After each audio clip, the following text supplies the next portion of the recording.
तो वहीं 2022 के विधानसभा चुनाव के मैनिफेस्टो में भारतीय जनता पार्टी ने यूसीसी को लागू करने की बात कही थी। तो वहीं प्रदेश में अब यूसीसी को लागू करने के लिए मुख्यमंत्री पुष्कर सिंह धामी प्रतिबद्ध दिखाई दे रहे हैं। जनता TV Uttarakhand state head Yogesh Rana ने समान नागरिक संहिता के स्वरूप और व्यवहार का विश्लेषण किया है। आइए सुनते हैं योगेश राणा की यह खास रिपोर्ट। उत्तराखंड की राजनीति में एक बड़ा सवाल यह बन गया है कि आखिर प्रदेश में यूसीसी को कब लागू किया जाएगा। यह सवाल इसलिए भी जन्म लेता है क्योंकि मुख्यमंत्री पुष्कर सिंह धामी बार बार यूसीसी को लागू करने की बात करते हैं।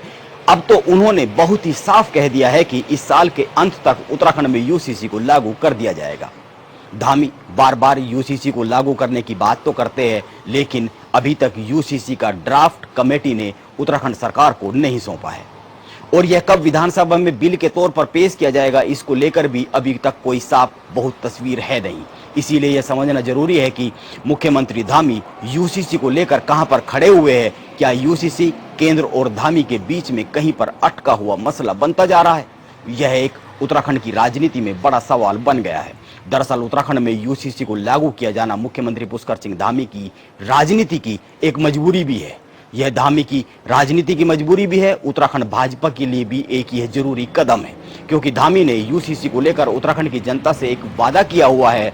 मुख्यमंत्री पुष्कर सिंह धामी 2022 के विधानसभा चुनाव में यूसीसी के मुद्दे पर ही जनता के बीच में गए थे। इसीलिए अगर यूसीसी उत्तराखंड में लागू नहीं होता है तो उत्तराखंड की जनता के साथ मुख्यमंत्री पुष्कर सिंह धामी की ओर से वादा खिलाफी मानी जाएगी और धामी ऐसा करना नहीं चाहेंगे। यह तो बहुत ही साफ सी बात है। उत्तराखंड में हार्डकोर हिंदुत्व की जो राजनीतिक रेखा धामी ने विधानसभा चुनाव के पहले और दूसरी बार मुख्यमंत्री बनने के बाद खींचनी शुरू की है, धामी उसको ब्रेक नहीं देना चाहेंगे। आप इस तरह से भी कह सकते हैं कि उत्तराखंड में पुष्कर सिंह धामी की राजनीतिक लाइन की धुरी ही यूसीसी है। इसीलिए यूसीसी को उत्तराखंड में लागू किया जाना धामी की एक राजनीतिक जरूरत भी है। यह बहुत साफ सी बात है। हालांकि धामी बार बार कहते हैं कि यह उत्तराखंड की जनता के लिए एक जरूरी कदम है, उत्तराखंड की डेमोग्राफी के लिए जरूरी कदम है, लेकिन मैं कहता हूं कि यह जितना उत्तराखंड के लिए जरूरी कदम है, इतना ही मुख्यमंत्री पुष्कर सिंह धामी की राजनीतिक जरूरत भी है, क्योंकि उन्होंने उत्तराखंड की जनता से वादा किया हुआ है। इसलिए यह तो माना ही जाना चाहिए कि उत्तराखंड में यूसीसी को लागू किया ही जाएगा, भले ही इसमें देरी हो रही हो। अब एक दूसरी बात पर आते हैं। आपको याद होगा 2022 के विधानसभा चुनाव परिणामों में बीजेपी को एक बड़ा संकेत मिला था उत्तराखंड की राजनीति को लेकर। उत्तराखंड की राजनीति में हार्डकोर हिंदुत्व को रखा जा सकता है, यह संकेत मिला 2022 के विधानसभा चुनाव में। दरअसल 2022 के चुनाव में मुस्लिम यूनिवर्सिटी एक बड़ा मुद्दा बन गई और यह बहुत ही मामला गर्मा गया। यह मुद्दा हरीश रावत का नाम लेकर बीजेपी ने बनाया था और हरीश रावत का कहना है कि यह मामला पूरा का पूरा झूठ की फैक्ट्री से निकला हुआ एक मुद्दा रहा है। कांग्रेस की हार के प्रमुख कारणों में से एक कारण यह भी बना।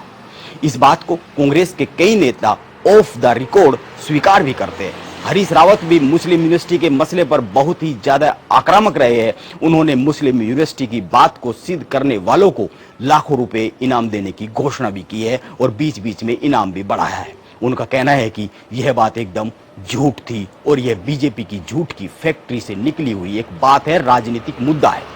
हरीश रावत की इतनी आक्रामकता भी यह साबित करती है कि यह मुद्दा चुनाव में कांग्रेस को भारी पड़ा और यह भी साबित करती है कि उत्तराखंड में हार्डकोर हिंदुत्व की राजनीतिक रेखा बीजेपी की तरफ से खींची जा सकती है और वह सफलता की एक लाइन बन सकती है। इससे बीजेपी को साफ संकेत मिला कि उत्तराखंड की राजनीति के केंद्र में हिंदुत्व को रखा जा सकता है। दूसरी बार सत्ता संभालते ही मुख्यमंत्री पुष्कर सिंह धामी ने यूसीसी के लिए कमेटी का गठन कर दिया, इसकी घोषणा कर दी और अब इस पर रिपोर्ट तैयार हो चुकी है और कभी भी यह रिपोर्ट उत्तराखंड की सरकार को सौंपी जा सकती है।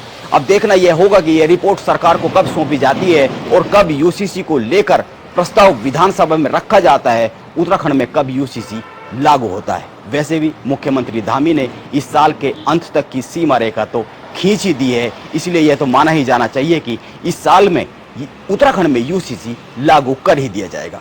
देहरादून से योगेश राणा, जनता टीवी।